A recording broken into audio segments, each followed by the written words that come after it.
And with just 4 seconds left in this first half, a timeout call.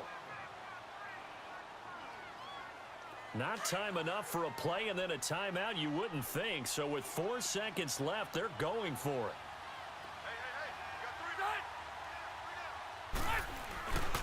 First and goal, Melvin Gordon. And he's into the end zone. Touchdown, Chargers. Melvin Gordon as time expires in the first half. And the Chargers are able to strike for 6. We have hit halftime. Still 2 more quarters to go. We'll take a timeout. We'll be back after this. You're watching the NFL, and it's on EA Sports. It's in the game. Crosby on now to kick it away. Here's Desmond King on the return. And they're going to start this drive in pretty good shape as they get it up past the 30. Out comes the Chargers as they'll go on offense now to start this third quarter. They have the lead. Now they'll be looking to extend that lead. And this is where I enjoy talking about one of my favorite subjects, tendency breakers, or counters as I also like to call them. You've done things in a certain way in the first half, and they've had the ability to see what you've done. They're going to make their adjustments. So guess what? You adjust yourself and try and stay ahead of the pace because you are looking for some separation in this ball game. The adjustment to the adjustment. Without a doubt. Show them one thing, hit them with something else. Well, the first play of the drive lost 4. Now they'll look to move it forward here on 2nd and 14. Here's Rivers. And he'll bring it up here to right at the 40-yard line. They get 11 back on that one. It leads to 3rd down.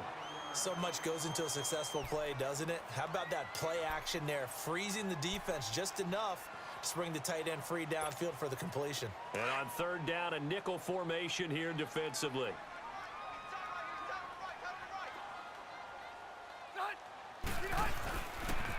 They'll try and run it. Here's Gordon.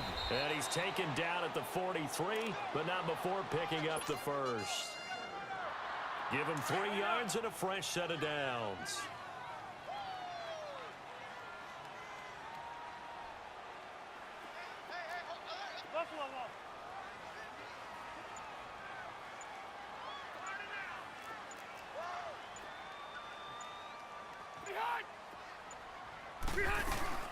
Right back to him on 1st down.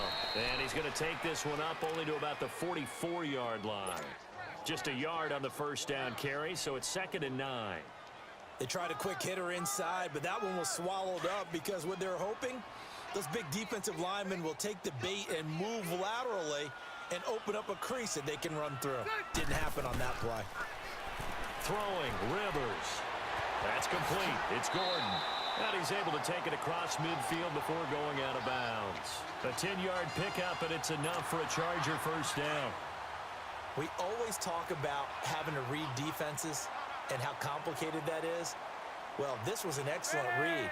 Read the pressure and got rid of the football before it even got to him for a nice game. And when they're blitzing like that, running back usually a good spot to go with a football? Without a doubt, because he's right in your sight line or he's near you. So you're able to just get it to him easily.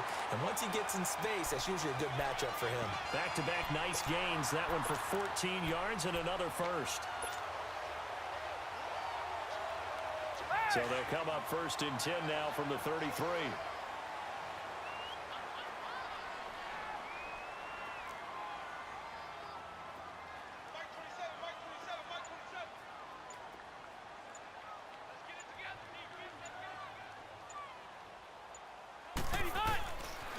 Running game working. They'll stick with it on 1st down.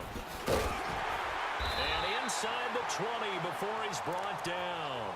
Same result as last play, 14 yards and another 1st down. They're trying to show that they can run the ball and protect this lead. Give it to the backs, play a little bit of keep away, don't you think? And that's probably a good philosophy at this point, going to make that defense stand up and stop them.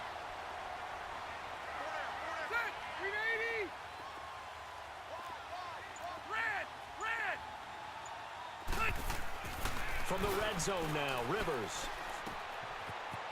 And he'll wind up losing yardage here back at the 21-yard line. It's a loss of 2 there, bringing up 2nd down.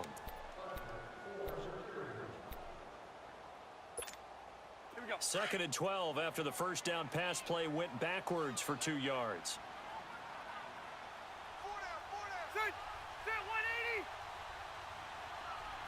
Check back 27. Check. Hey, go orange. Orange. Hey, hot. They'll try to throw here. Rivers into heavy traffic, and it's intercepted.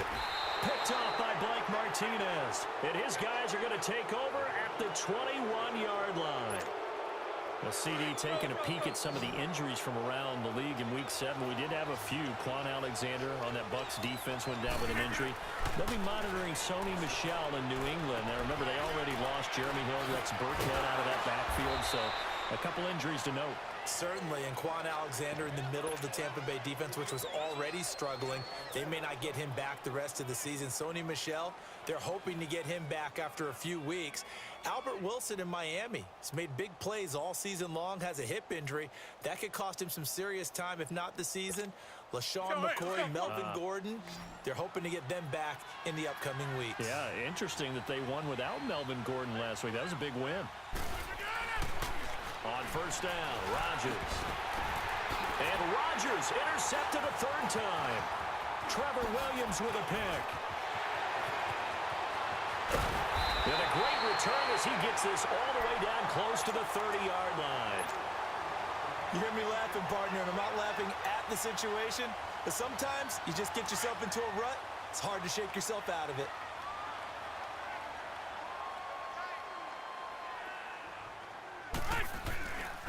The busy night continues for Gordon as he gets it here. He winds up getting only a couple there, down to the 29. Well, you know that old expression, it's not my night? It hasn't been his so far. I don't know if the legs are a little bit heavy. Sometimes having to hang out all day and play doesn't exactly play to your advantage, but it's been a tough go for him. And every time he looks up, somebody's there defensively. That was the same case on that play.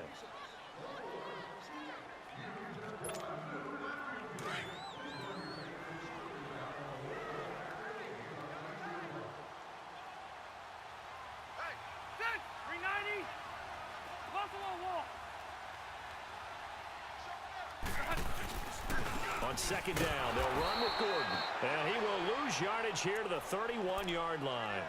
He lost 2 there, and it's 3rd down. Now, obviously, that's some good work there defensively, being able to stop them and bringing up a key 3rd down. But if you're on the offensive side of the ball, there's an opportunity, because I know what defensive guys are thinking right now. Just stop them, get to the ball. That means they might not be sound defensively. There could be some opportunities. Rush coming, and he's taken down. Nick Perry coming in to drop him for a loss of 8, and it'll be 4th down. We've watched this a long time, and I still don't believe we get it. 3rd and long, why are you calling play action? Because they're not going to bite defensively, right? No, not at all. I did have a coach explain to me years ago that for some teams, that's how they have to deal with pass protection and their line blocking. But to me, it seems silly. Yeah, well, they're silly, and it leads to a play-action sack. The Packer offense have lost their way, partner. How do they recalibrate and get this proverbial train back on track?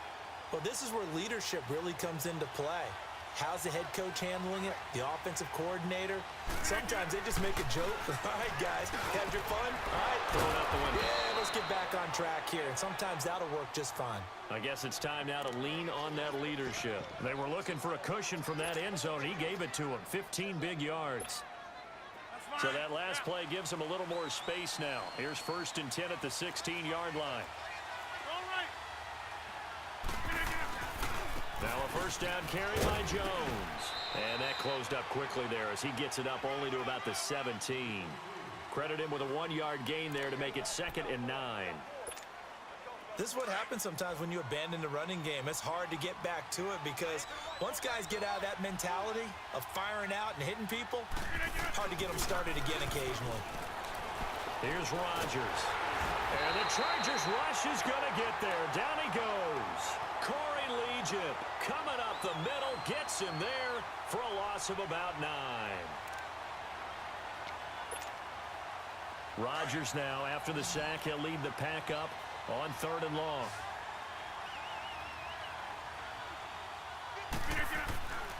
Rodgers going to throw. He's got his target. It's Cobb.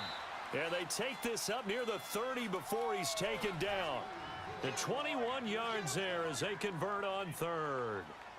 He's such a good route runner. Shows it there on third down. Very proficient and a good pass. And you know what I've observed over the years in the NFL?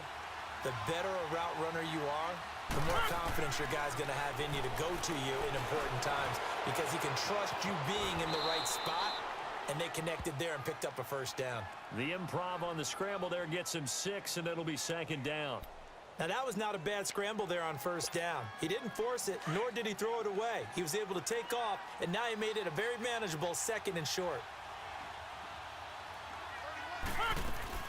Now Rodgers throwing on second down.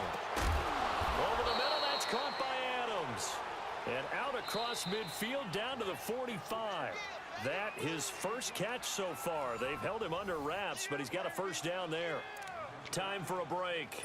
We'll come back for the electrifying conclusion after this. Rodgers now 5 straight completions here in this second half. 1st and 10. To throw is Rodgers. And he can't hang on to it. That would have sealed it. Instead, second down.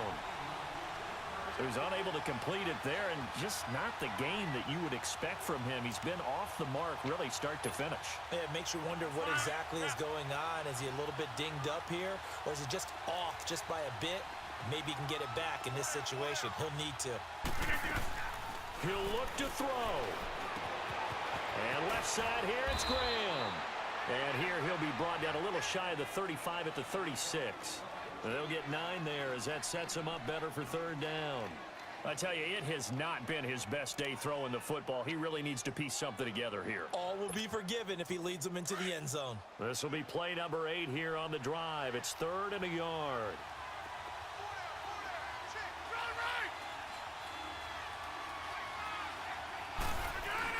Back to throw. Room here to run. And he's going to get this down near the 20-yard line. A good gain of 14 there, and it moves the chains. The drive continues as they search for a tying touchdown. Here's 1st and 10. A give to Jones. And this one goes nowhere. Losing yardage back at the 22. It's a loss of a yard there, and now second down. This linebacking core, they've done a good job of keeping that running game in check, haven't they? They certainly have, and what they'll also do when this game is over is thank the guys up front, the big defensive line, because they've kept them clean. And yes, he's into the end zone, so they get the late score they needed. And now the extra point can tie this thing up in the final minute. So getting the big touchdown they needed late in the 4th, now what do? You conservative and just tie it up? No, I think you put your practice into game situation. Go as fast as possible. You already have your play call ready to go. Go for 2 and decide it right now. To return it now, here's King. And they're going to start this drive in pretty good shape as they get it up past the 30. And the Chargers coming out on the field now. They need to get this around the 40 on the other side to get into field goal range. Look at the clock, a decent amount of time here in a tie game. What do? No panic situation at all. They've got to get a couple of chunk plays, pick up nice bits of yardage. Target the sidelines? Target the sidelines because you want to get out of bounds and make sure that clock stops. Because if the clock stays running, that makes things that much tougher for you. It can always bleed out on you. From the 34 now, here's 1st and 10. Rivers to throw. Green's getting it over the middle. And they're going to have this across midfield and inside the 45. 23 yards on the play. Would be a long field goal try from here as they try to hustle to the line. Now a 20th carry, number 20 here from Melvin Gordon. And he'll take this one down to about the 40. Now before this second down play, we'll get whistles and a timeout, as they'll stop it with 25 ticks remaining on the clock.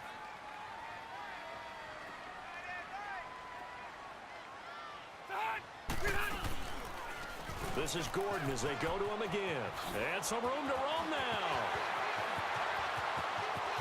And he's in for the touchdown. And in the final seconds. Forget overtime.